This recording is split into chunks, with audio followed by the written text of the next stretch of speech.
Ciência e cientistas, com Paulo Nussweig. Professor, qual é o experimento recente que agitou físicos de todo o mundo? Caro Júlio, caras e caros ouvintes, no início de abril, um aguardado anúncio do Fermilab, maior acelerador de partículas dos Estados Unidos, trouxe novas emoções na física. A primeira etapa de análise de um experimento conduzido ao longo dos últimos anos confirmou uma medida realizada há 20 anos atrás e que difere de previsões teóricas. Na coluna passada, tratei do papel da dúvida e da confusão na ciência e como permitem avançar no conhecimento. A coluna de hoje vai ser um pouco técnica, mas espero transmitir um pouco da excitação que notícias como essa causam nos cientistas. No início do século XX, com o advento da física quântica, não apenas começamos a desvendar a estrutura atômica da matéria, como avançamos em escalas ainda muito menores, descobrindo mais e mais novas partículas. Em 1936, ao estudar raios cósmicos que atingem a alta atmosfera terrestre, Carl Anderson e Seth Neddermeyer descobriram uma nova partícula negativamente carregada, mas com massa intermediária entre o elétron e o próton. Com o tempo, foi determinado que a nova partícula, chamada muon, era uma prima do elétron, diferindo essencialmente pela massa. Na época, essa constatação era tão surpreendente que Isidor Isaac Rabi declarou: "Quem foi que encomendou isso?" Assim como os elétrons, os muons possuem spin 1,5, que associado à carga lhes confere propriedades magnéticas intrínsecas. São como pequenos ímãs girantes que, na presença de campos magnéticos, rodopiam como peões. A rapidez com que rodopiam, ou a chamada frequência de precessão, depende da intensidade do campo magnético e também da magnitude desse ímã intrínseco. Essa magnitude pode ser calculada teoricamente e é chamada pelos físicos de fator G, fator giromagnético. Elétrons e muons isolados teriam fator G exatamente igual a 2. Porém, nenhuma partícula é completamente isolada. A física quântica nos ensina que o vácuo não é realmente vazio. Há flutuações que fazem com que diversas partículas, que chamamos de virtuais, possam aparecer e desaparecer em intervalos de tempo muito curtos.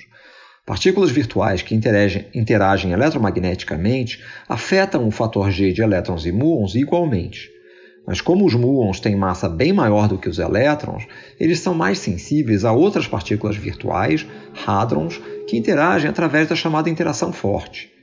Em 2001, uma medida experimental de quanto o fator G de muons difere de 2, G-2, apresentou um valor diferente da previsão teórica. Porém, as incertezas teóricas e experimentais não permitiam dizer que os resultados eram incompatíveis. O anúncio representa a descoberta de uma nova física? A nova medida é uma proeza experimental. O magneto usado para estudar os muons foi transferido do Laboratório Nacional de Brookhaven, em Nova York, para o Fermilab, em Illinois, e o experimento foi retomado com diversos avanços de engenharia e instrumentação. O magneto tem diâmetro de 15 metros. Para garantir que não poderia haver qualquer viés de confirmação, a finalização da análise dos dados dependia de uma chave codificada que foi enviada em envelopes lacrados por correio para 2 cientistas diferentes e apenas quando eles inseriram a chave, os quase 200 membros da colaboração científica aprenderam o resultado. A nova medida é perfeitamente compatível com o resultado anterior e, como se trata de uma primeira etapa da análise, o erro experimental deve ser bastante reduzido nos próximos anos.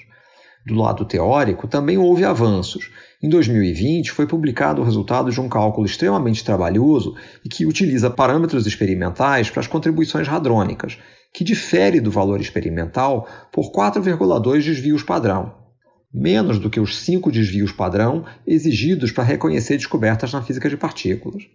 Mas na mesma semana do anúncio do Fermilab, foi publicado um artigo na revista Nature com o resultado de outro cálculo, com uma metodologia puramente computacional que é compatível com o dado experimental.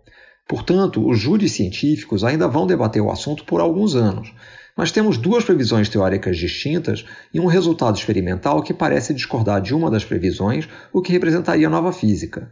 Viva a confusão na ciência, fonte de novos conhecimentos. Paulo Nussweig falou comigo, Júlio Bernardes, para a Rádio USP. Ciência e cientistas, com Paulo Nussweig.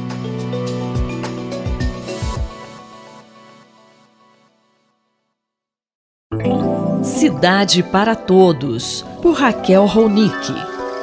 Professora Raquel Ronick, o Observatório de Remoções acabou de divulgar um balanço de remoções e despejos na cidade de São Paulo em 2020. Professora, é visível o aumento de pessoas nas ruas da cidade. Como foi isso em um ano de pandemia, hein? Bom dia. Bom dia, Sandra. Bom dia, ouvintes da Rádio USP. Pois é, o Observatório de Remoções, que acompanha há vários anos os processos de remoções coletivas na cidade de São Paulo, na região metropolitana, mas também começa a observar os despejos mais individuais, acabou de soltar um balanço do ano pandêmico. E, infelizmente, o quadro é bastante preocupante. Em plena pandemia, nós tivemos 28 remoções coletivas na região metropolitana de São Paulo, envolvendo quase 3 mil famílias. Isso daquilo que o Observatório conseguiu registrar, porque seguramente tem muito mais. Além disso, 48 ameaças de remoção, envolvendo então um número muito maior, 7.500 famílias. Esses processos são processos que foram motivados, sobretudo, por reintegrações de posse. E aí a gente explicando isso, vai entendendo que muitas pessoas que não conseguem mais pagar o aluguel, que não têm mais condições de pagar o aluguel e que acabam deixando de pagar e saindo para não ter que pagar mais ou sendo despejado, acabam fazendo novas ocupações. E essas ocupações acabaram sendo objeto de reintegração de posse imediata por parte dos seus proprietários. Então a gente vê uma curva de aumento de ocupações com uma curva de aumento de reintegrações de posse, e, portanto, muito mais gente na rua, Sandra. Professora, tem algum número relativo a despejo por falta de pagamento de aluguel? E mais do que isso, existe alguma política pública para enfrentar esses despejos? Os números relativos às sentenças de despejo, infelizmente, não discriminam, a base de dados não discrimina se o despejo foi em imóvel residencial ou comercial. De qualquer maneira, a gente teve 10 mil sentenças favoráveis aos despejos em 2020 e desde novembro uma boa parte dessas sentenças entra no mesmo ano de 2020, ou seja, foram processos iniciados em plena pandemia. Nós estamos falando, de milhares de famílias aqui em São Paulo que estão sofrendo perdas, do acesso à moradia. E nesse mesmo contexto, infelizmente, políticas públicas absolutamente necessárias, como, por exemplo, a suspensão de despejos e remoções, seja por parte do judiciário, seja por parte de um projeto de lei mais nacional ou num nível mais local, não aconteceu, não está acontecendo, embora essa discussão esteja absolutamente presente, inclusive na Assembleia Legislativa de São Paulo, onde um PL desse tipo está sendo, nesse momento, finalizado e discutido, esperando, então, que ele seja aprovado o mais rápido possível. Eu sou Sandra Capomatti, você ouviu a professora Raquel Ronick, da Faculdade de Arquitetura e Urbanismo da Universidade de São Paulo. Cidade para Todos, por Raquel Ronick.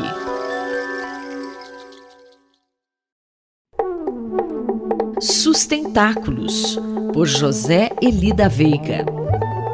Professor José Eli da Veiga, bom dia. Qual será o tema de sua análise hoje em Sustentáculos? Bom dia, Quinto, bom dia a todos. Impossível não dedicar esta coluna à importância histórica que teve o último dia da Terra, na quinta-feira passada, dia 22, quando os Estados Unidos voltou de uma forma muito impressionante às negociações climáticas, mas principalmente já voltando a liderar essas negociações, com um programa ousadíssimo do novo presidente, Joe Biden, em que ele propõe metas em termos de mudança das energias renováveis para se atingir algum tipo de neutralidade de carbono nas próximas décadas, que chega a ser duvidoso, assim, que seja possível atingir, né? De tão ousado que é. Vamos ver, todos têm que apostar. De qualquer forma, né, esse fato faz com que se possa ter esperança de que o problema mais amplo do aquecimento global venha a ser solucionado de alguma forma ou amenizado neste século. Isso porque parece ter saído disso que chamaram de cúpula, mas que na verdade foi uma espécie de sequência de declarações, mas aparentemente saiu daí algum grau de consenso sobre essa tal necessidade de neutralidade de carbono em meados do século, né? Mesmo com esse cenário animador, ainda há dúvidas, professor? Bom, o problema é que está se contando, né? Tem uma espécie de ilusão aí, que está se contando que as inovações tecnológicas com as energias renováveis modernas, quer dizer, basicamente solar, eólica, nuclear e hidrogênio verde, que as inovações incrementais dessas tecnologias permitiriam se chegar lá, o que é altamente duvidoso. Tudo indica que, de fato, se o mundo quiser superar o aquecimento global nesse século, algo vai ter que ocorrer de mais radical, de mais profundo, ou como alguns dizem, né, muito de paradigmático. Quer dizer, uma mudança tecnológica, uma mutação tecnológica, vamos dizer, parecida com aquela que foi, por exemplo, o surgimento do computador ou o surgimento da era digital. A boa notícia é que existem estudos muito bem fundamentados, principalmente por físicos e matemáticos, que indicam que essa possibilidade deve ocorrer, quer dizer, que nós estamos às vésperas de uma nova mudança tecnológica comparável com essas que eu citei. Quer dizer, depois da era do computador e da era digital, nós vamos ter em breve uma era X, que ninguém sabe direito o que vai ser, e que provavelmente resolverá o problema energético básico e permitirá que se pense nessa possibilidade tão necessária de que o uso de energias fósseis se torne completamente obsoleto. Mais sobre isso na próxima coluna e, sobretudo, para os que puderem consultar a coluna escrita no Valor, que sairá na sexta-feira amanhã. Muito obrigado e até a próxima. Mais informações sobre sustentabilidade estão disponíveis no site sustentáculos.pro.br e na página pessoal do colunista zeeli.pro.br. Eu, Antônio Carlos Quinto, conversei com o professor José Eli da Veiga para a Rádio USP. Sustentáculos, por José Eli da Veiga.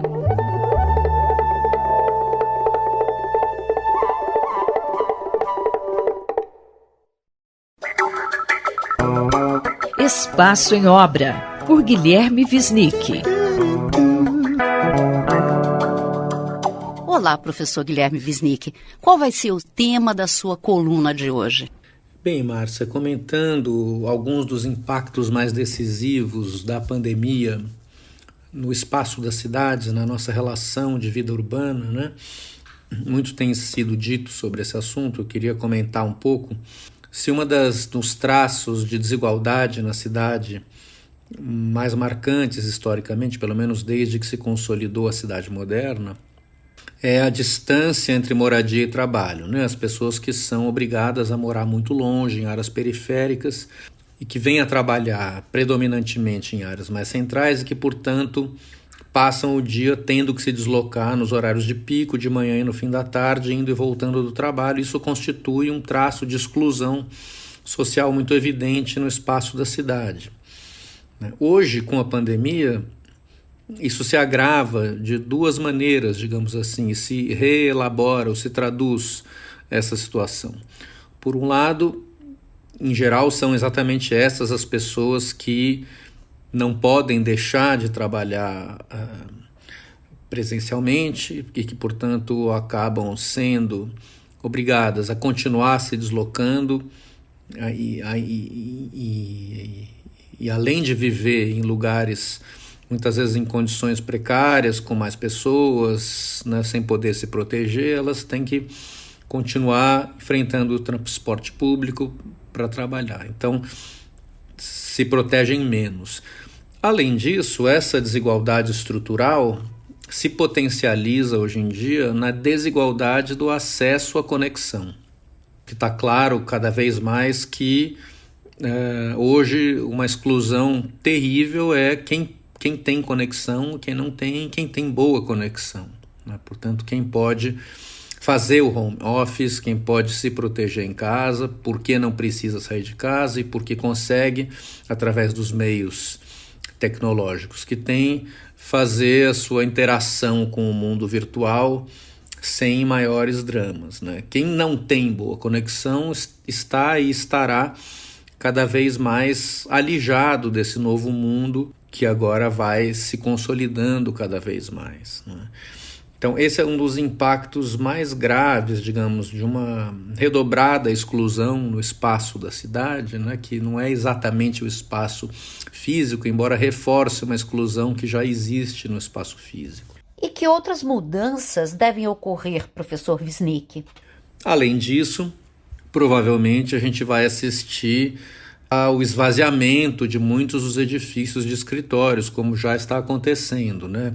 Grandes áreas, lançamentos imobiliários de edifícios corporativos se tornando obsoletos, e os edifícios residenciais, nas casas isso é mais simples talvez, mas nos edifícios residenciais a necessidade de surgirem outros espaços feitos para o trabalho de casa, né? Então, ao invés de um salão de festas, um salão de computadores com conexão, com Wi-Fi, etc. Ou então, claro, nos espaços domésticos, mais ambientes calmos, com boa conexão, onde haja silêncio, onde haja proteção, onde as pessoas possam trabalhar sem que, digamos assim, os aspectos ruidosos da vida da casa, crianças, limpeza, etc., criem esses constrangimentos. Então, o horizonte é que tudo isso, porque mesmo, digamos, embora a gente viva no Brasil uma situação muito lenta para superar essa pandemia, mas mesmo num momento em que ela esteja superada,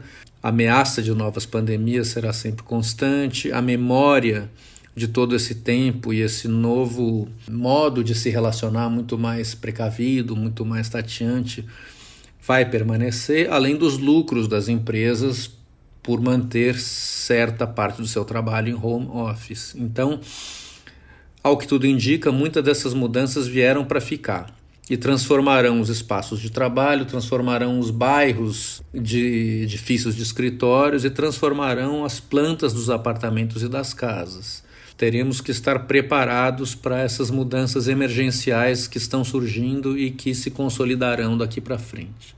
Este foi o professor Guilherme Wisnik que conversou comigo, Márcia Vanza. Espaço em Obra, por Guilherme Wisnik.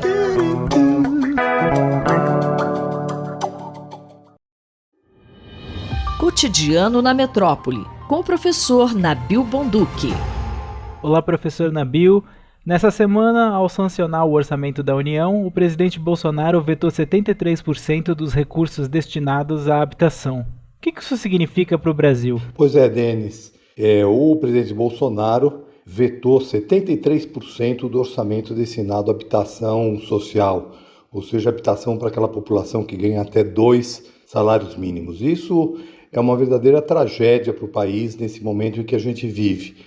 Em primeiro lugar, porque significa a paralisação de 250 mil unidades habitacionais que estão sendo construídas no país, ou seja, teremos 250 mil famílias que não receberão as suas casas próprias esse ano, exatamente no momento em que nós vivemos essa pandemia e que a recomendação que se tem para todos é ficar em casa. E são famílias de baixíssima renda, famílias que não têm alternativa habitacional e que estão esperando receber as casas para poder ter uma condição de vida melhor. É absolutamente despropositado se ter um corte desse tipo que, ademais, vai significar a perda de empregos. Por volta de 750 mil empregos diretos ou indiretos serão perdidos se efetivamente esse corte de orçamento não for revertido.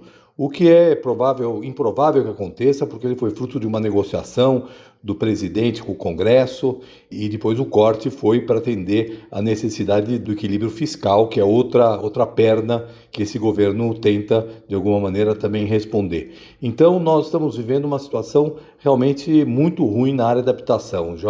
Os recursos já foram muito diminuídos desde 2015 e agora a gente tem esse corte que vai deixar obras paralisadas. E obras paralisadas é prejuízo certo, né? Porque uma obra paralisada ela tem custos fixos que se mantêm, ela tem também problemas depois de desperdício de materiais, a paralisação do canteiro, depois a retomada do canteiro é um prejuízo, sem contar a inflação que vai comer os recursos e depois na retomada certamente essas obras vão ficar sem equilíbrio econômico-financeiro. E que medidas deviam ser tomadas? Eu entendo que é uma medida equivocada e na verdade o que nós precisaríamos hoje é uma outra coisa.